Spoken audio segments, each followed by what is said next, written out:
Good morning girls. आज हम आपको अफ़गान संकट कराएंगे।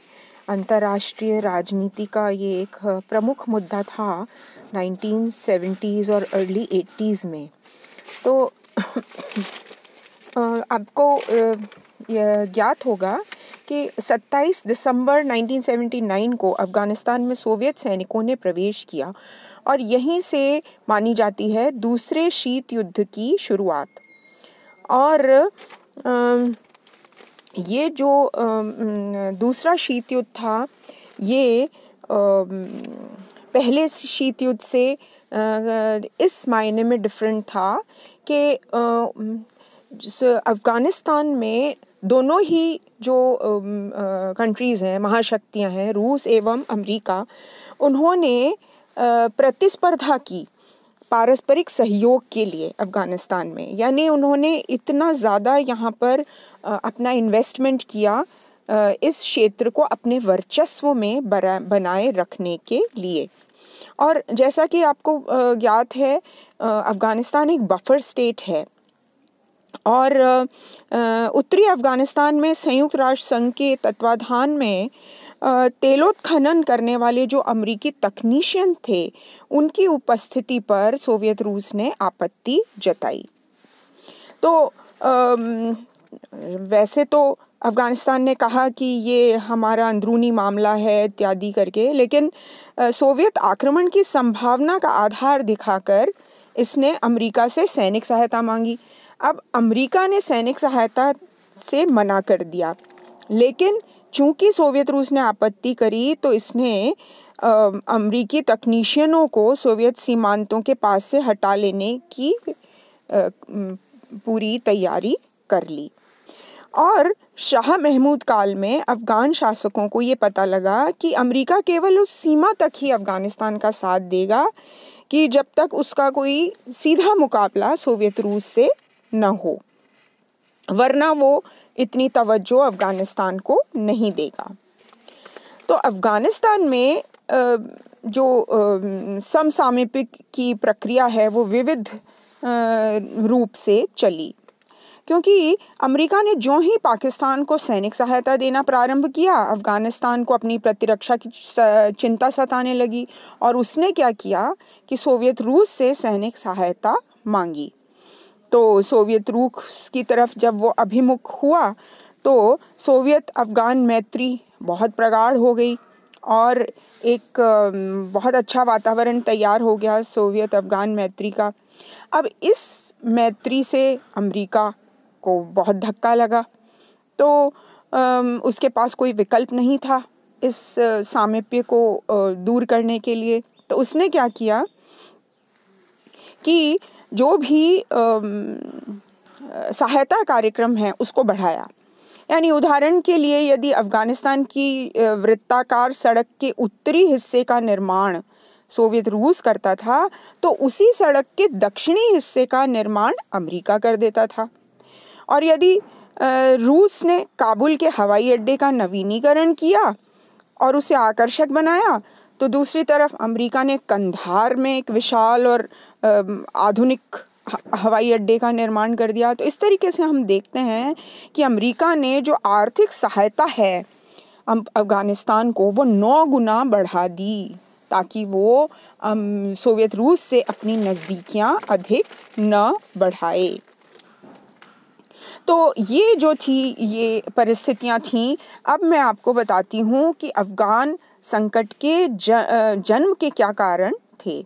तो जैसा तो मैंने बता ही दिया आपको, 27 दिसंबर 1979 को अफ़गानिस्तान में सोवियत रूसी जो सेनाएं हैं उन्होंने हस्तक्षेप किया और वहाँ पर बने रहे 1988 तक। तो सबसे पहला कारण जो था वो था जो अफ़गान साम्यवादी दल है यानी पीडीपी, उसमें गुटिये प्रतिस्पर्धा का होना। अब जनवरी 1965 में अफ़गानिस्तान में अफ़गान जनवादी जनतांत्रिक दल की स्थापना हुई, लेकिन 2 वर्ष बाद ही इनमें मनमुटाव हो गया और ये 2 दलों में बट गए। पहला दल था खलकी और दूसरा दल था परचम।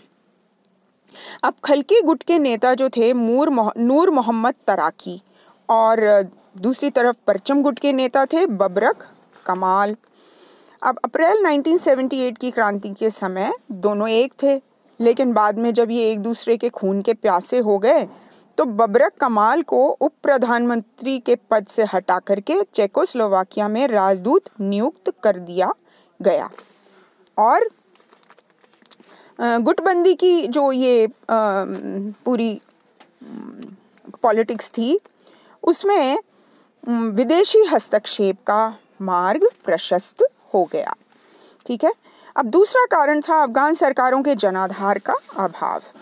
अप्रैल 1978 की जो क्रांति थी उसमें अफगानिस्तान में कोई ऐसी सरकार सत्तारूढ़ नहीं हुई जिसको कि व्यापक जनसमर्थन प्राप्त हो, और जो ये सरकार थी अफगान सरकार, उसका अस्तित्व किस पर टिका हुआ था? सैनिक अफसरों के सहयोग पर। जिस तरीके से पाकिस्तान में जो भी सरकार बनती है वह सैनिक सपोर्ट पर ही निर्भर करती है, और इन्हें सोवियत संघ का समर्थन प्राप्त था।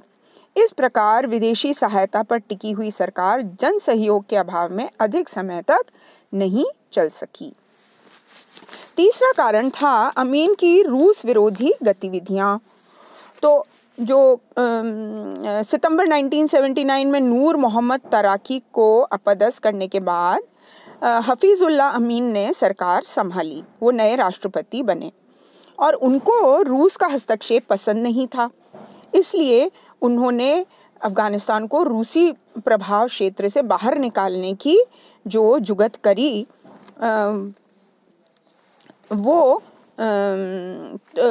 मतलब वो तेज़ कर दी उसने।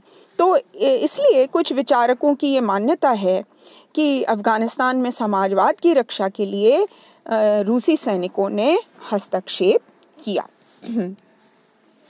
फिर चौथा कारण है अफगानिस्तान में अनिश्चय और अस्थिरता का वातावरण। अब 20 माह की अल्प अवधि में 3 क्रांतियां हो गईं अफगानिस्तान में। पहली क्रांति हुई 27 अप्रैल 1978 को, जिसमें राष्ट्रपति मोहम्मद दाऊद व उनके परिवार का सफाया कर दिया गया। और फिर दूसरी क्रांति हुई 6 दिसंबर 1979 को, जिसमें तराकी का तख्ता पलटकर हफीजुल्ला अमीन राष्ट्रपति बन गए। और तीसरी क्रांति हुई 27 दिसंबर 1979 को, जिसमें अमीन की हत्या कर दी गई और जो परचम दल के नेता थे बबरक कमाल, उनको राष्ट्रपति बना दिया गया। तो ये जो क्रांतियां थीं ये सैनिकों ने नहीं की, सोवियत संघ ने प्रत्यक्ष सैनिक हस्तक्षेप करके बबरक कमाल को काबुल की गद्दी पर आसीन किया। पांचवा कारण था अफगानिस्तान सोवियत प्रभाव क्षेत्र बना। तो ये तो आपको पता ही है कि दोनों ही कोशिश कर रही थी अफगानिस्तान को अपना प्रभाव क्षेत्र बनाने की, क्योंकि ये बफर स्टेट है। अब अफगान शासक जो थे अपनी विदेश नीति को रूसी आवश्यकताओं के अनुरूप परिवर्तित करते रहे, और अफगानिस्तान ने आदर किया रूस का, क्योंकि उसने नेचुरली सैनिक सहायता दी और सारी गतिविधियां विकास की चालू रखी। दाऊद ने सोवियत संघ के साथ विशिष्ट संबंध रखते हुए जो परंपरागत तटस्थता को बनाए रखा, लेकिन तराकी और अमीन ने अफगानिस्तान की स्वतंत्र हैसियत को नष्ट कर दिया और उसे चेकोस्लोवाकिया या हंगरी बनने पर मजबूर करने लगे।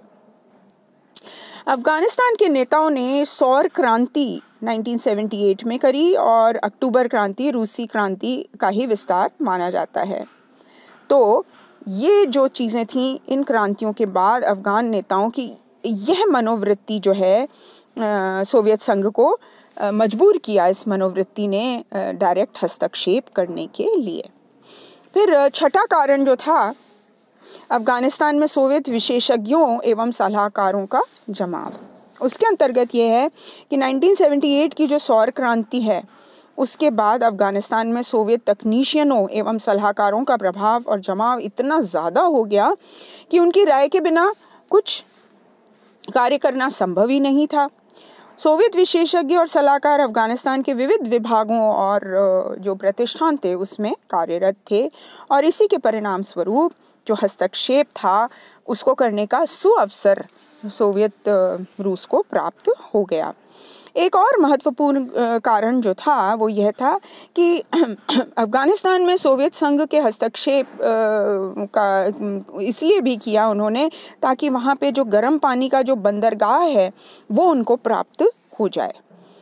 और ये अंतिम कारण यही है सबसे महत्वपूर्ण कि राष्ट्रीय हित को ध्यान में रख करके उन्होंने प्रत्यक्ष हस्तक्षेप किया, जिससे कि अमेरिका और चीन सोवियत संघ विरोधी अभियान में अफ़गानिस्तान को अड्डा न बना सकें। क्योंकि जैसा मैंने कहा, एक लघु राष्ट्र और एक बफर स्टेट जिसको सभी राष्ट्र अपने वर्चस्व में बनाए रखना चाहेंगे, अंतर्राष्ट्रीय राजनीति में अपना वर्चस्व बनाए रखने के लिए। तो ये महत्वपूर्ण कारण थे